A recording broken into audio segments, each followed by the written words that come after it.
নমস্কার বন্ধুরা, কেমন আছেন সবাই? আশা করি অনেক অনেক ভালো আছেন। তো আমার নতুন একটি ব্লগে আপনাদের সবাইকে স্বাগতম। তো আজ হলো শুক্রবার, আর দেখুন আমি কিন্তু সকালে ভোরে উঠে অমনি কিন্তু চলে এসেছি আমাদের বাড়ির সামনে সেই বিলটাতে। তো আমি এখানে এসেছি, আমি এখান থেকে কিছু গ্রিকিনটি শাক নিব, কারণ আমি এখন শুক্তো রান্না করব। তো শুক্তো রান্না করতে গেলে না ওই যে হেলাঞ্চ শাক, মালঞ্চ শাক ওগুলো লাগে, তো আমার কাছে তো ওগুলো নেই। তো এই কারণে কিন্তু আমি এখন গ্রিকিনটি শাক তুলতে এসেছি। আর এই শাকটা কিন্তু অনেক উপকার, জানেন তো? এই শাকটা খেলে অনেক অনেক উপকার হয়। তো এই দেখুন, এগুলো কিন্তু আমাদের মাঠেই হয়। তো এগুলো আমি এখন নিয়ে গিয়ে না ওই যে আগের দিন যে পুঁটি মাছগুলো কুটলাম, তো ওই পুঁটি মাছ দিয়ে আমি শুক্তো রান্না করব। তো এই দেখুন, এগুলো কিন্তু মূল কেটে কেটে তুলতে হয়। তো আমি এখন এগুলো সব তুলে নেব, নিয়ে তারপর তাড়াতাড়ি করে রান্না করব, আর তারপর আমি চলে যাব হাটে। আজ শুক্রবার, আমাদের এখানে হাটবার, তো আমি এখন হাটে যাব। তো হাটে গিয়ে সোমবার দিন তো আবার মা সরস্বতী পূজা, তো আমার তো আবার প্রতিমা আনতে হবে, পূজার বাজার করতে হবে, তারপর আবার আমাকে আজকে আবার মামার বাড়িতে যেতে হবে। তো এজন্য খুবই ব্যস্ত। তো আমি কিন্তু এখন শাকগুলো সব তুলে নিয়ে এসেছি, আর তুলে এনে দেখুন আমি এখন শুক্তোটা রান্না করব। তো এই যে সে পুঁটি মাছগুলো আমি এগুলো তো জল দিয়ে ধুয়ে চলে গিয়েছিলাম। তো দেখুন আমার শুক্তোটা রান্না করা হয়ে গেছে, কি সুন্দর হয়েছে কালারটা। আর আমি কিন্তু এখন রান্না করে নিয়েছি ডিম ভাজি আর তেলাপিয়া মাছটা আলু দিয়ে ঝোল। তো এগুলো এখন আমি তাড়াতাড়ি খেয়ে দিয়ে চলে যাব হাটে সরস্বতীর মূর্তি আনতে। তারপর আজকে আবার আমার মামার ছেলের গালে ভাত, তো সেখানে যাব। তো যাই হোক, আমি কিন্তু এখন চলে এসেছি আমাদের সেই হাটে। তো হাটে এসে দেখি অনেক অনেক প্রতিমা উঠেছে। তো ভাবলাম আপনাদের সঙ্গে একটু শেয়ার করি, কত সুন্দর সুন্দর প্রতিমা দেখুন। তো এখন তো হাটের ভিতরে আরও অনেক মানুষ, তো এই কারণে আমি কিন্তু আপনাদের সব কিছু দেখাতে পারলাম না, তো কিছু কিছু অংশ দেখাচ্ছি। আর আমি যদি সব কিছু দেখাতে যাই তাহলে কি হবে, আমার ভিডিওটা অনেক অনেক বড় হয়ে যাবে। তো এখন আমি প্রতিমাগুলো দেখছি, কোনটার কেমন দাম, তারপর কোনটা কেমন সুন্দর। তো অলরেডি আমার ঠাকুরঘরে দুটাও প্রতিমা রয়েছে, মা সরস্বতী প্রতিমা, এজন্য ভাবলাম একটু ছোট দেখেই নিই। তো দেখুন আমার কিন্তু প্রতিমাটা কেনা হয়ে গেছে, একটু ছোট দেখেই নিয়েছি আমি প্রতিমাটা। তো এটা দেখে আমার পছন্দ হয়েছিল, তো প্রতিমাটা নিয়ে আমি এখন কিন্তু গাড়ির উপর বসে আছি। তো যাই হোক, আমি কিন্তু প্রতিমা নিয়ে বাড়ি চলে এসেছি, আর বাড়ি এসে গুছিয়ে মানে তাড়াতাড়ি করে গুছিয়ে কিন্তু আবারও বেরিয়ে পড়েছি মামার বাড়ি যাব এই জন্য। তো দেখুন আমি কিন্তু এখন মামার বাড়িতে চলে এসেছি, আর এসেই আপনাদেরকে দেখাচ্ছি। তো দেখুন এই যে আমাদের সেই রাস্তার পাশে সেই বসার জায়গাটায় কিন্তু বসে আছে আমার দিদারা, তো ওনারা ওখানে আছে, আর আমি কিন্তু এখন বাড়ির ভিতরে ঢুকে যাচ্ছি। তো আমার কিন্তু সকালবেলা আসার কথা ছিল, সকালবেলা অনুষ্ঠানটা হয়েছে, তো আমি সকালবেলা তো আসতে পারিনি, কারণ আমার অনেক কাজ ছিল, আমাকে ঠাকুর আনতে যেতে হতো। তো এই কারণে আমি সকালবেলা আসতে পারিনি, আমার আস্তে আস্তে অনেকটা বিকেল হয়ে গেছে, আর অনুষ্ঠানও শেষ হয়ে গেছে। এখন কিন্তু সবাই খাওয়া দাওয়া শুরু করে দিয়েছে, আমরা যখন এসেছি না তখন কিন্তু খাওয়া দাওয়া শুরু হয়ে গেছে।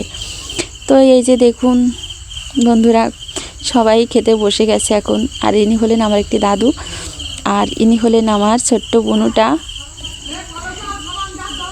ও থাল দেবে বলে থাল নিয়ে বসে আছে। আর এই হলো আমার দিদা, মেজো দিদা, আর এই হলো আমার ভাইটি, ও আজকে ভাত খেলো প্রথম। তো ওর আজ অন্নপ্রাশন ছিল। আর এদিকে দেখুন কত কিছু রান্না করে এখানে রেখে দিয়েছে, ডিম, মাছ, মাংস, পায়েস, অনেক কিছুই রান্না হয়েছিল। তো এ দেখুন সবাইকে থালা টালাও দেওয়া হয়ে গেছে।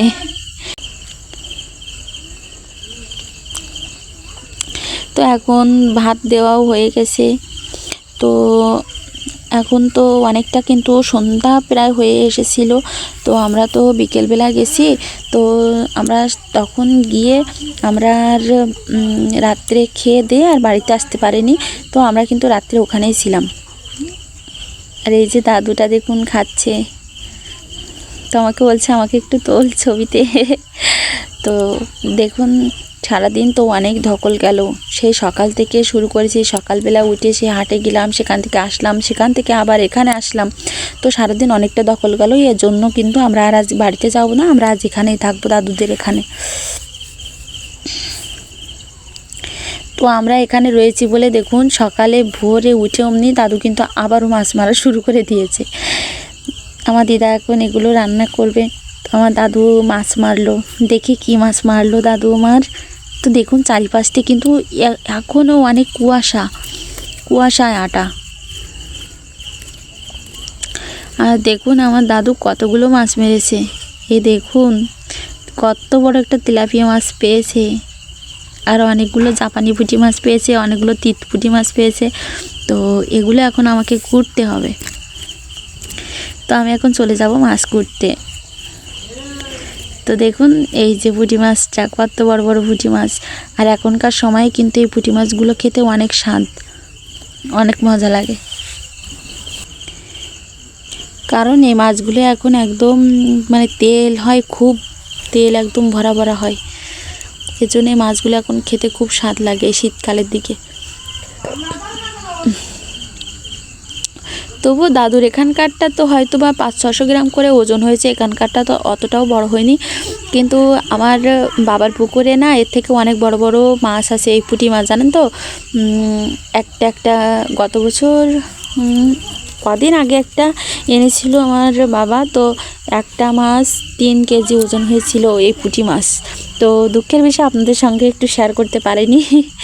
তো যাই হোক, আমি যখন আবারও যাব না ওখানে, তখন আপনাদের দেখাবো কত বড় বড় মাছ আছে আমার বাবার পুকুরে। তো আমার কিন্তু মাছ কাটা হয়ে গেছে, আর আমি কিন্তু আবার চলে এসেছি দেখুন মাছ ধুতে। তো আমি একা একা আসতে ভালো লাগছিল না, তাই আমার দাদুকেও নিয়ে এসেছিলাম আমার সঙ্গে করে। তো আমার দাদু আমার সঙ্গে সঙ্গে, আমি যেখানে যাচ্ছি আমার সঙ্গে সঙ্গে থাকছে। তো দাদুকে নিয়ে এসেছিলাম। তো আমার মাছগুলো সব ধোয়া হয়ে গেছে, আর আমি এখন চলে যাচ্ছি বাড়িতে। তো আর এদিকে দেখুন আমার দিদা কিন্তু এখন রান্না করছে।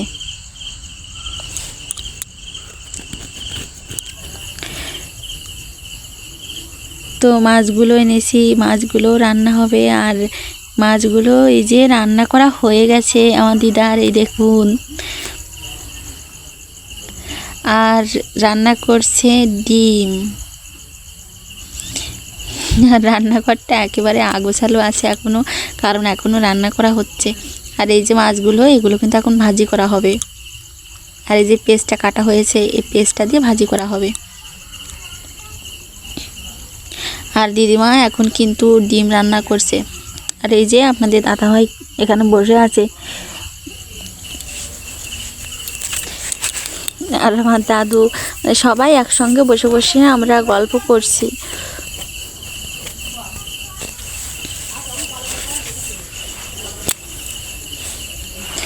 তো আমার মারাও এসেছিল, তো ওরা কিন্তু কালকে খেয়ে চলে গিয়েছিল। আর মাসিমারা তো আসেইনি। তো এখন শুধু আমরা একা একা ছিলাম আমরা। তো এই দেখুন দিদিমা কিন্তু আর ডিমের তরকারিও নামিয়ে ফেলেছে। তো আমরা ওখান থেকে আবারও খেয়ে দিয়ে এখন আমরা বেরিয়ে যাব। আর আপনাদের সঙ্গে তো পরিচয় করাই দেওয়া হয়নি আমার দাদুর সঙ্গে। তো এই হলো আমার সেজো দাদু, ইনি অমল কৃষ্ণ গোস্বামী। তো ইনি কিন্তু ব্রহ্মচারী। তো আমার দাদু কিন্তু, এই যে শেষ দাদু না, শেষ দাদু কিন্তু বাড়িতে থাকে না। হ্যাঁ, তো দাদু হলো তার গুরুর যে আশ্রমটা আছে ওখানেই থাকে। আর এইটা হলো দাদুর রুম। দাদু এখানে স্নান করে এসে ওই তিলকটা দিচ্ছে, তিলক পড়ছে। তখন আমি বাড়িতে চলে যাচ্ছি, তা ভাবলাম আপনাদের সঙ্গে একটু পরিচয় করিয়ে দিই আমার দাদুর সঙ্গে। তো এই কারণে এসেছি দাদুর ঘরে।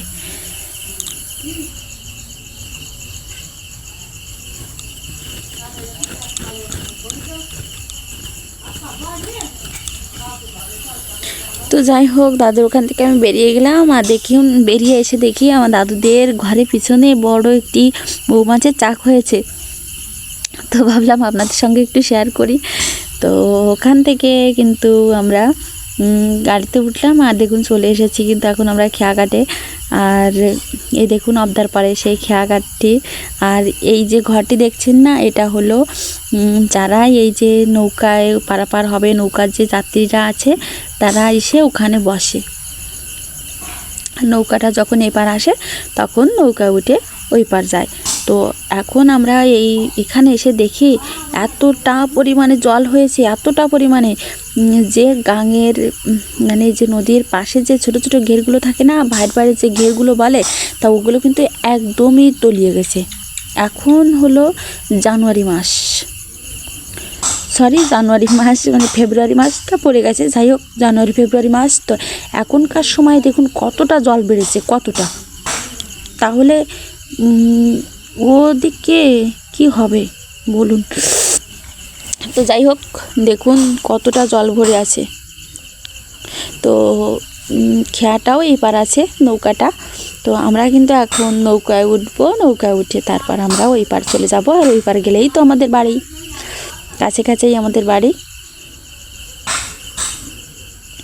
কত বড় দেখুন নদীটা লাগছে, এখন কত বড় দেখাচ্ছে।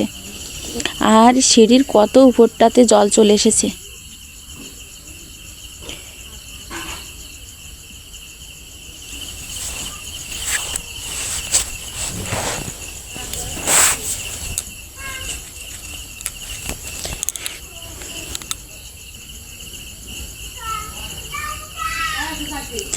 এই নদীতে জানেন তো কুমির আছে, মাঝে মাঝে না বড় বড় কুমির দেখা যায় এখানে। এই যে ঘাটটা না, এই ঘাটের পাশে এই যে দেখা যাচ্ছে দেখুন ওই যে গোলবাগানটা, ওখানে দেখা যায় মাঝে মাঝে।